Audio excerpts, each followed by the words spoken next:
Imagine waking up one morning to find the sky stained red. As crimson raindrops fall from above, it sounds like something out of a horror movie. Blood rain is a real phenomenon that's puzzled people for centuries.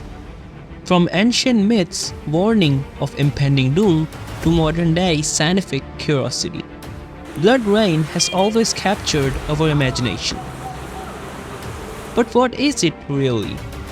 Is it real blood or a warning from nature?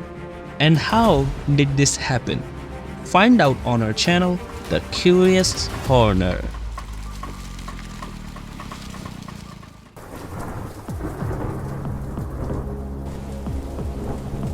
The most famous case of blood rain was reported in Kerala, which was one of the largest states of South India in 2001.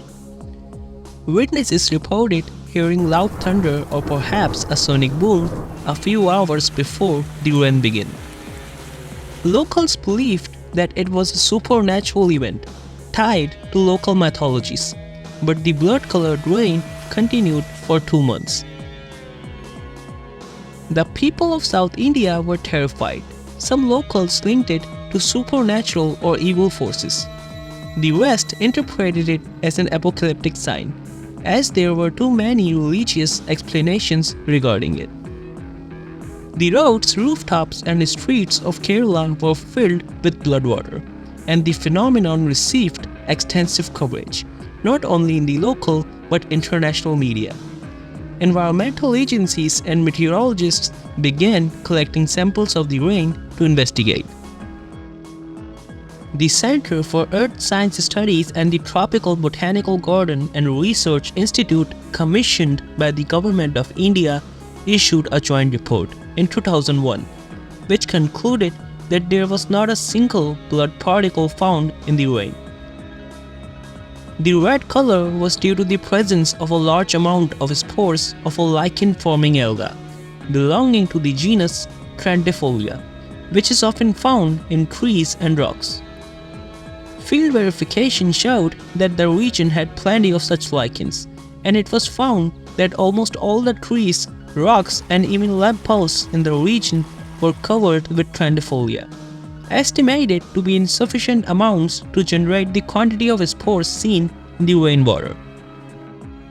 The report also stated that there was no meteoric, volcanic, or desert dust origin present in the rainwater, and that its color was not due to any dissolved gases or pollutants.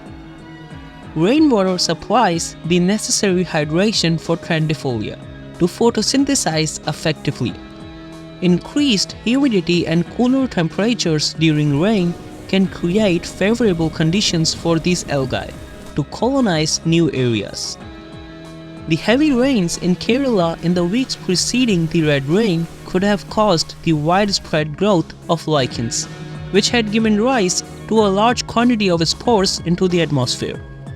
These spores were blown into the clouds by the wind, and when it rained, the water looked red.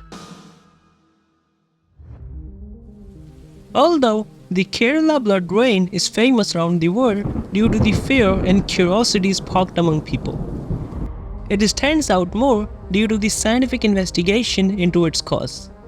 Because this was not the first time something like this had happened.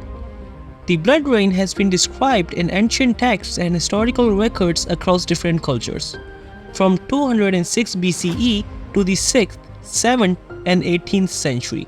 This phenomena has occurred many times.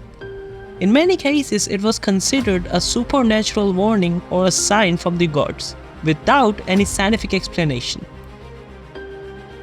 Similar to Kerala, Sri Lanka also experienced red rain due to the similar reason in 2012.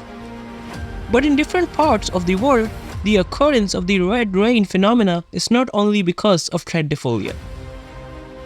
In Mediterranean areas of Europe, the Saharan desert played a significant role in this occurrence. The Sahara is one of the largest sources of atmospheric dust on Earth, due to its vast expanses of dry loose sand and sediment. Periodically, high winds like the Sirocco or Harmattan blow across the desert, lifting vast quantities of fine particles of sand, dust, and minerals into the atmosphere. These dust particles are typically reddish or brownish in color due to the high iron oxide content in the soil. Once lifted into the atmosphere, the fine Saharan dust is transported over long distances by wind currents. Depending on the strength of the winds, it can even travel thousands of kilometers. As rain clouds formed, the dust particles became embedded within the raindrops, and when the raindrops began to fall, they carried the dust with them. The dust particles suspended in the rain gave the water a reddish or brownish tint, leading to the phenomenon known as red rain or blood rain. But whether it's caused by red algae, dust from far-off deserts, or even tiny microbes carried by the wind, it's still an incredible natural phenomenon, which reminds us how interconnected and dynamic our planet truly is. So the next time you see something strange falling from the sky, remember it could be carrying a story from thousands of miles away. If you enjoyed exploring this bizarre phenomenon with me today, don't forget to hit that like button and to subscribe our channel for more fascinating content.